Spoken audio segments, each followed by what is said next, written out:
అందరికీ నమస్కారం. ఈరోజు విజయవాడ సిటీ కమిషనర్ అయినటువంటి శ్రీ పిహెచ్డి రామకృష్ణ ఐపీఎస్ గారి ఆదేశాల మేరకు, అలాగే మా వెస్ట్ జోన్ డీసీపీ గారు అయిన హరికృష్ణ గారు, అలాగే వెస్ట్ డివిజన్ ఏసీపీ గారు అయిన మురళీకృష్ణారెడ్డి గారి ఆధ్వర్యంలో మా టూ టౌన్ పోలీస్ స్టేషన్ పరిధిలో కార్డినెంట్ చర్చ్ నిర్వహించడం జరిగింది. ముఖ్యంగా ఇది వైఎస్ఆర్ కాలనీలో. దీని యొక్క ప్రధాన ఉద్దేశం, మనకి రాబోయే కౌంటింగ్ నిమిత్తం అవుట్ సైడ్ నుంచి ఎవరైనా సస్పెక్టెడ్ పర్సన్స్ వచ్చి ఇక్కడ ఇల్లీగల్గా స్టే చేసినా కానీ, లేదా ఏదైనా ఇల్లీగల్ యాక్టివిటీస్ వాళ్ళు ఇచ్చేయాలనే ఉద్దేశంతో వాళ్ళు ఇల్లీగల్గా ఉన్నా కానీ వాళ్ళని సర్ప్రైజ్ చెకింగ్ కింద మేము తెల్లవారుజామున మా వెస్ట్ డివిజన్ ఫోర్స్తో సర్ప్రైజ్ చెకింగ్ చేయడం జరుగుతుంది. దానిలో భాగంగానే ఈరోజు ఈ వైఎస్ఆర్ కాలనీలో 4 బ్లాక్స్ని మేము చెక్ చేయడం జరిగింది. సుమారుగా 128 ఫ్లాట్స్ వస్తాయి. అందులోనూ 128 మంది ఫ్యామిలీస్ మేము చెక్ చేయడం జరిగింది.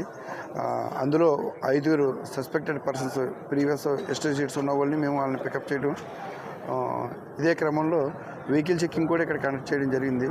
సుమారుగా 85 వెహికల్స్ చెక్ చేయగా అందులో వితౌట్ రికార్డ్స్, ప్రాపర్ డాక్యుమెంట్స్ చూపించడం వల్ల సుమారుగా 18 టూ వీలర్స్, అలాగే 5 ఆటోలు కూడా సీజ్ చేయడం జరిగింది.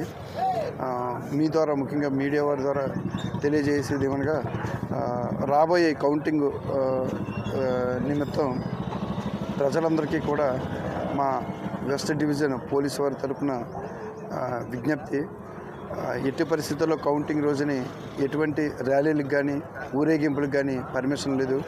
మనకి వచ్చే నెల 6వ తారీఖు వరకు కూడా 144 సెక్షన్ 30, అలాగే సెక్షన్ 30 పోలీస్ యాక్ట్ కూడా అమల్లో ఉంటుంది. ఎట్టి పరిస్థితుల్లో బాణసంచలు అంటే క్రాకర్స్ కాల్చడం కానీ, అలాగే డీజేలు వాడటం కానీ నిషేధం.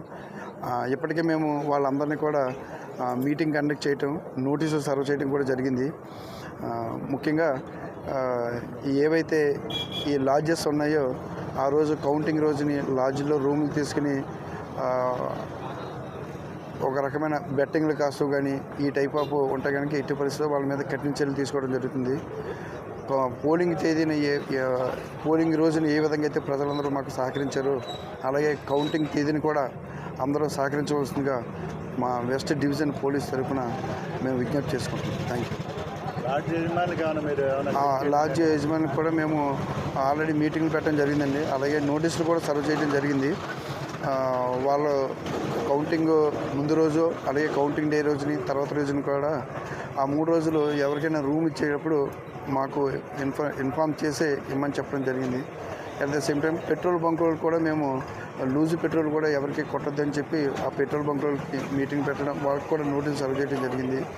అలాగే ఎక్కడైతే మనకి ఈ క్రూషియల్ పాయింట్ ఉంటాయో, ఈ జన సామర్థ్యం ఎక్కువగా ఉండేది, టీ కార్నర్స్ కానివ్వండి, టీ టైంలు, ఈ టీ కేఫ్లు, ఈ కాఫీ డేలు, వీళ్ళకి కూడా మేము నోటీసులు సర్వ్ చేయడం జరిగింది. ఆ రోజు ఎట్టి పరిస్థితుల్లో 144 సెక్షన్ కూడా అమల్లో ఉంటుంది కాబట్టి కౌంటింగ్ డే రోజుని అవి ఓపెన్ చేయొద్దని చెప్పాం. మ్యాక్సిమం ఎక్కువ మంది అక్కడ గుమ్మి కూడా ఉన్నా కానీ యాజ్ పర్ లా ప్రకారం చర్యలు తీసుకుంటామని చెప్పడం జరిగింది వాళ్ళకి కూడా.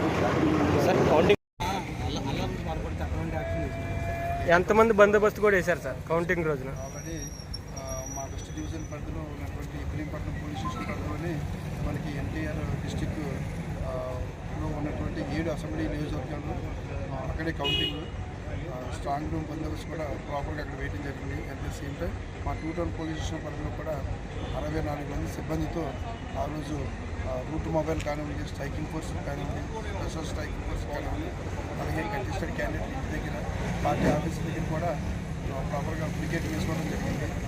ఎట్టి పరిస్థితుల్లో అక్టోబర్ 6 జరగడం చేయలేదు.